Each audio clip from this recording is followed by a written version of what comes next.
안녕하세요. 반갑습니다. 오늘도 쉬운 영어 독해 시간 가져볼 텐데요. 저의 꾸준한 영어 공부 강의를 위해서 멤버십이나 땡스 댓글로 후원해 주시는 많은 분들께 감사드립니다. 그럼 오늘 첫 번째 문장 시작을 해볼까요?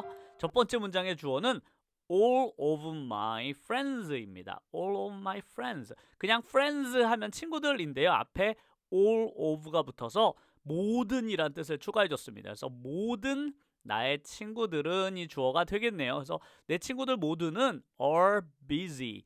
busy가 뭔지 아시나요? 바쁘다 이런 뜻이죠. 그래서 바쁜 것은 행동이 아니기 때문에 비동사를 사용했다는 점. 그래서 상태를 나타내는 비동사 are를 사용했습니다. 그래서 나의 모든 친구들은 바쁩니다 라고 해서 문장이 여기서 완성이 됐습니다. 그런데 so 접속사를 사용해서 문장을 한 번 더 써줬네요. so는 그래서죠.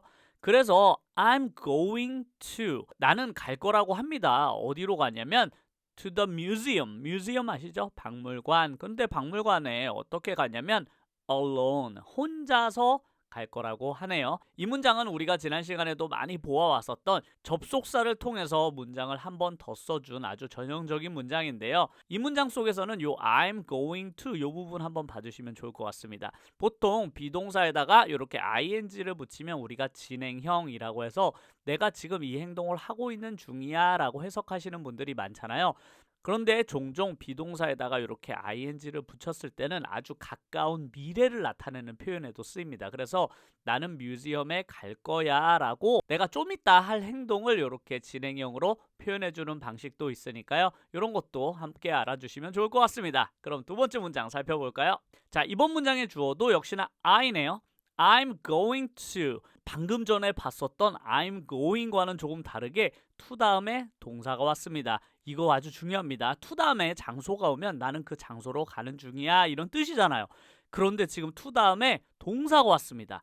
이런 경우는 be going to가 전혀 다른 뜻으로 쓰이는데요. 바로 나는 무엇을 할 계획이다 라는 will과 같은 뜻으로 쓰입니다. 그래서 나는 무엇을 할 거냐면 lie down 한대요. lie down 하면 눕다라는 뜻이에요. 그래서 I'm going to lie down 하면 나는 누울 예정이다 이런 뜻입니다. 그런데 문장이 여기서 완성이 됐잖아요. 그런데 until이라는 접속사를 사용해서 문장을 한 번 더 써주고 있습니다. 앞에 문장하고 구조가 똑같죠? 이런 구조가 영어에서는 가장 많이 쓰입니다. 그래서 이런 구조에 익숙해지시면 좋을 것 같은데요. 언제까지 누워있을 거냐면 until이 까지잖아요. 그래서 언제까지 누워있냐? I feel better. 내가 feel, 느낄 때, 어떻게 느낄 때? better하게, 더 낫게 느낄 때까지 나는 누워있을 거다라고 해서 시간의 추가 정보를 이렇게 접속사를 사용해서 준 것입니다. 이런 문장이 정말 많죠? 문장이 이렇게 완성되고 난 다음에 이렇게 추가적인 정보를 접속사로 주는 경우가 정말 많구나라고 이해하시면 정말로 좋을 것 같습니다. 이 문장에서 꼭 알아야 될 건 뭐다? 비동사 다음에 going to 쓰고 여기다 동사를 쓰면 무슨 뜻이다? 뭐뭐 할 예정이다 라는 걸 꼭 기억하시면 좋겠습니다. 그럼 다음 문장 또 살펴볼까요? 자, 이번 문장도 정말 배울 것들이 많은 문장이 나왔네요. 일단 해석부터 해보도록 하겠습니다. 주어도 역시 I네요. I will be. 나는 뭐뭇을 할 거야인데 비동사를 썼습니다. 상태를 나타내죠. 그래서 해석할 때 어떻게 한다? 나는 이런 상태가 될 거야 라고 이해하시면 좋겠습니다. 비동사는 뭐다? 행동이 아니라 상태다. 이거 꼭 기억하셔야만 돼요. 그래서 나는 이런 상태가 될 거야. 근데 어떤 상태가 되냐면 ready. ready 아시나요? 준비죠. 준비. 그래서 나는 준비가 된 상태가 될 거야. 그런데 뭐 할 준비가 돼 있는지 추가 정보 주고 있습니다. 뭐 할 준비냐면 to go. 갈 준비. 그런데 우리가 앞에서 배웠던 것과 마찬가지로 after라는 접속사 쓰고 문장 한번 더 썼습니다. 추가 정보를 역시 접속사로 줬네요. after는 뭐뭐한 이후에 라는 뜻이잖아요. 그래서 뭐 한 다음에냐면 I finish. 내가 끝난 다음에 뭘 끝내냐면 getting dressed. getting dressed 하면 옷을 입다라는 것이거든요. 그래서 내가 옷 입는 게 끝나면 나는 갈 준비가 ready. 완성이 될 것이다 라는 문장이 되겠습니다. 이 문장은 단어들도 너무나 쉽고 읽는 것도 어렵지 않은데요. 문법적으로는 너무 중요한 것들이 가득가득 들어있습니다. 일단은 여기 비동사, 여기 will 다음에는 늘 동사 원형을 써야 되거든요. 그런데 우리가 쓰는 am or is의 원형이 바로 be입니다. 그래서 will 다음에 이렇게 be를 왜 썼을까라고 생각하면 will 같은 조동사 뒤에는 무조건 동사의 원래 형태를 써줘야만 돼요. 그래서 비동사의 원형은 be니까 will be가 된 것입니다. 그래서 will be ready 하면 난 준비가 될 것입니다 라는 뜻이고, 뭐 할 준비? to go, 갈 준비라고 해서 내가 어떤 준비를 할 것인지에 대한 정보를 to 부정사로 주고 있다라는 점. 그리고 역시나 after 뒤에 문장을 한 번 더 사용하는 요 패턴, 이제 매우 익숙해지셨겠죠? 그리고 마지막으로 살펴볼 것은 finish 다음에 이렇게 동사에 ing를 붙인 것입니다. finish도 동사고 get도 동사잖아요. 그래서 이렇게 동사를 연달아서 사용할 수 없다고 제가 했잖아요. 그래서 이런 경우는 어떻게 한다? finish 뒤에가 명사 자리니까 동사를 명사로 바꿔줘야만 하는데, 어떻게 바꾼다? finish 뒤에는 이렇게 ing를 붙여서 동명사로 만들어주는 것이 좋겠습니다. 그래서 나는 getting dressed 할 준비를 끝낸다, 이런 뜻이 되겠습니다. 그러면 마지막 문장 살펴볼까요? 자, 마지막 문장은 멋진 명언이 되겠네요. 명언 한번 살펴보도록 하겠습니다. We aim, 우리가 주어져 우리는 aim 한다고 하는 이런 동사들, 이런 문장을 통해서 꼭 알아야만 하죠. aim 하면 조준한다 라는 뜻입니다. 우리가 총이나 활을 쏘기 위해서는 조준을 해야 되잖아요. 그런데 우리가 어떤 목표를 정해서 목표를 조준하다 라고 할 때도 aim이라는 동사를 사용합니다. 그래서 여기서 aim은 우리는 조준을 할 것입니다. 그런데 어디를 조준하냐면 above the mark. mark 하면은 우리가 관역 같은 거 있잖아요. 관역의 표시인데 정중앙을 맞추기 위해서 조준을 하는데 above 하면 위쪽이란 뜻이에요. 뭐뭇의 위쪽을 above라고 하거든요. 그래서 내가 조준하려는 것에 위쪽을 aim한다고 합니다. 우리가 활을 쏴보면 알겠지만 활을 쏠 때 위쪽을 조준하고 쏴야지 정중앙에 맞출 수 있잖아요. 왜냐면 떨어지니까요, 화살이. 그래서 우리가 관역의 더 높은 곳을 조준한다고 해요. 그런데 뭘 하기 위해서 더 높은 곳을 조준하냐면 to hit the mark. 그 표적을 hit, 맞추기 위해서 우리는 더 높은 곳을 조준한다 라는 뜻이 되겠습니다. 활 쏠 때도 우리가 관역을 맞추기 위해서 높게 조준을 하는 것처럼 우리가 무언가 목표를 이루기 위해서는 더 높은 곳을 목표로 정하다 보면 우리가 원하는 목표를 이룰 수 있다라는 멋진 표현이 되겠는데요. 이 표현에서 중요한 것은 바로 이 to 부정사입니다. 제가 문장에 to 부정사는 정말로 많은 뜻으로 사용이 된다라고 했는데 가장 많이 사용하는 뜻 중에 하나가 뭐뭐하기 위하여라는 뜻이거든요. 이 문장에서도 그렇게 쓰였습니다. 그래서 우린 더 높은 곳을 조준한다. 뭐하기 위하여? to hit, 맞추기 위하여. the mark, 그 관역을 맞추기 위해서 더 높은 곳을 조준한다. 이런 문장이 되겠습니다. 그럼 문장 배열하기 연습도 함께 해볼까요?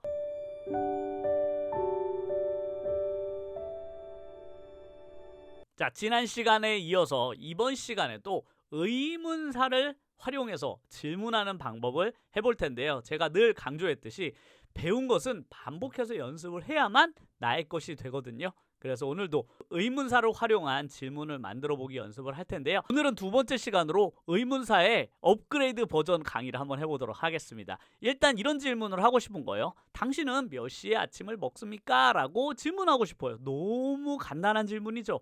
하지만 이 질문 잘 배열하실 수 있겠나요? 그런데 배열하기 전에 일단 한글 배열 먼저 해보도록 하겠습니다. 일단 질문하는 게 몇 시잖아요. 몇 시에 라는 게 우리가 묻고 싶은 거니까 영어는 뭘 먼저 쓴다? 이렇게 내가 묻고 싶은 걸 제일 앞에 씁니다.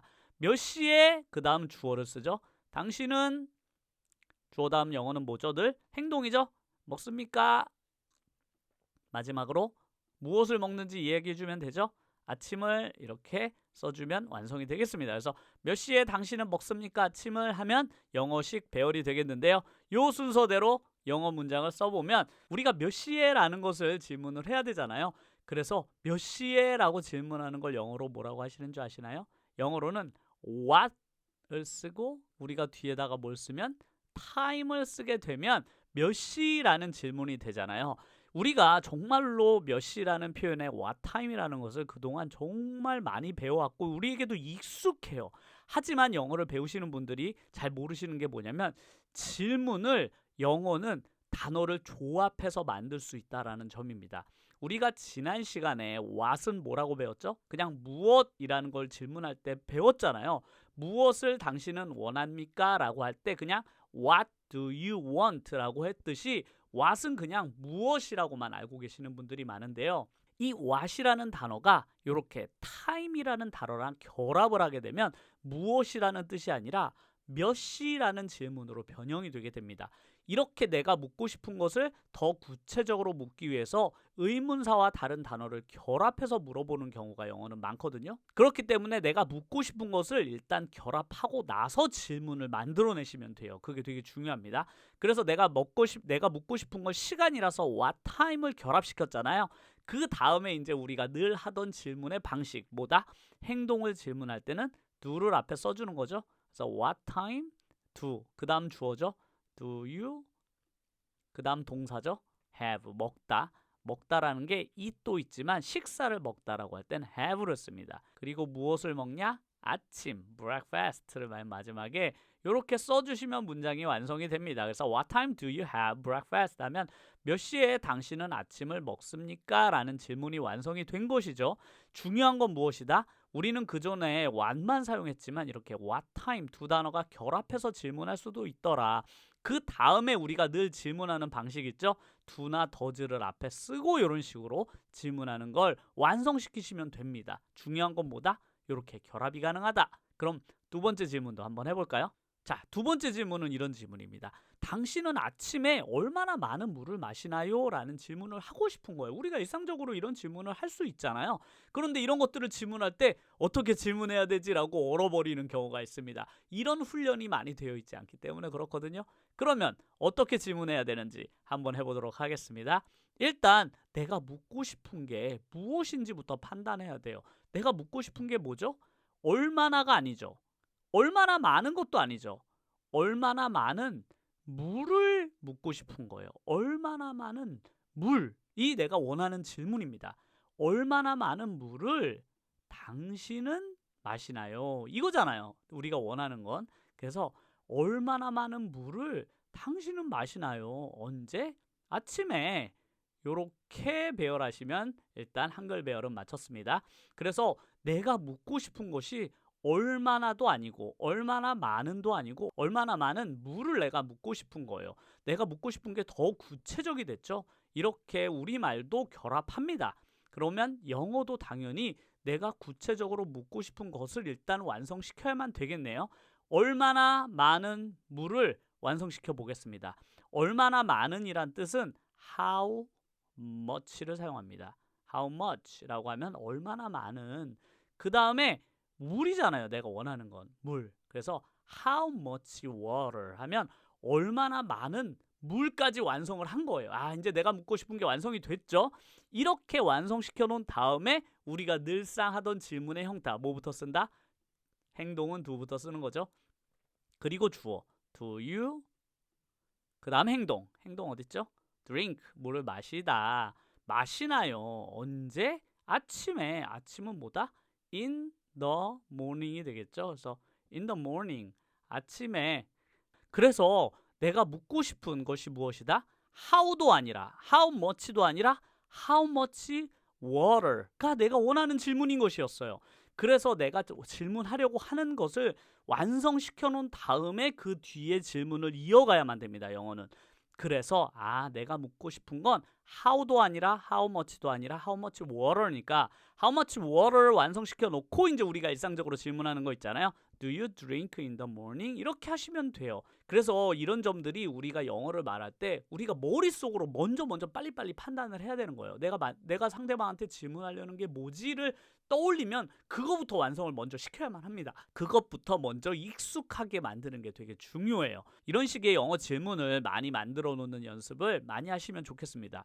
왜냐하면 영어는 말하기잖아요. 근데 말하기는 주로 상대방과 질문과 대답을 통해서 이루어집니다. 그래서 영어에서는 내가 상대방한테 어떻게 질문하는지 아는 게 정말 중요하거든요. 그러면 마지막 문장도 함께 해보도록 하겠습니다. 자, 마지막 문장입니다. 당신은 주머니에 얼마나 많은 사탕을 가지고 있습니까? 라는 것을 묻고 싶은 거예요. 자, 이번 문장은 제가 한글 배열 안 하고 직접 바로 배열을 할 텐데요. 영상을 잠시 멈추고 본인이 문장 배열을 한번 해본 다음에 제가 만든 문장과 비교해 보시면서 공부하시면 좋을 것 같습니다. 그럼 문장 배열 해볼까요? 일단 내가 뭘 묻고 싶은지부터 확인하라고 했죠. 내가 묻고 싶은 게 뭐죠? 얼마나 많은 사탕이죠? 내가 묻고 싶은 건 얼마나 많은 사탕의 숫자를 알고 싶은 거예요. 그 사람한테. 그럼 얼마나 많은 사탕부터 완성을 시켜야 되겠네요. 그래서 이번엔 how가 얼마나죠? 그래서 how부터 쓰겠습니다. 얼마나 많다가 뭐죠? many. 아까는 much를 썼는데 이번에는 왜 many를 쓰는지 아시나요? 아까 much를 쓴 것은 물이 셀 수 없는 명사이기 때문에 much를 씁니다. 하지만 사탕은 셀 수가 있죠? 그래서 candy에도 s가 붙었잖아요. 그래서 how many를 쓰는 것입니다. 이렇게 뒤에 우리가 하나 둘 셀 수 있는 것을 물어볼 땐 many를 사용해요. 그래서 how many candies 하면 얼마나 많은 사탕을까지 이제 내가 원하는 질문이 완성이 됐죠. 그 다음 우리가 이제 질문을 시작하면 되겠습니다. 당연히 행동을 물어볼 땐 do부터 시작하죠. How many candies do you? 주어 나와야죠. 그 다음 행동 어디 있나요? have. 가지고 있니? 그 다음 주머니에를 써주면 되죠. 그래서 주머니가 뭐다? 전치사를 역시 써주고 추가 정보를 줄 때는 in your pocket 이렇게 해주시면 문장이 완성되겠습니다. 그래서 how many candies 내가 물어보고 싶은 거 완성됐죠? 그 다음 do you have 물어봤죠? 어디에? in your pocket 이렇게 해주시면 문장이 완성됐습니다. How many candies do you have in your pocket? 이런 말이 내가 이렇게 머릿속에 문장이 자연스럽게 배열되면서 입 밖으로 나오기까지 얼마나 많은 연습이 필요할까요? 그런 것들은 한순간에 되는 것이 아닙니다.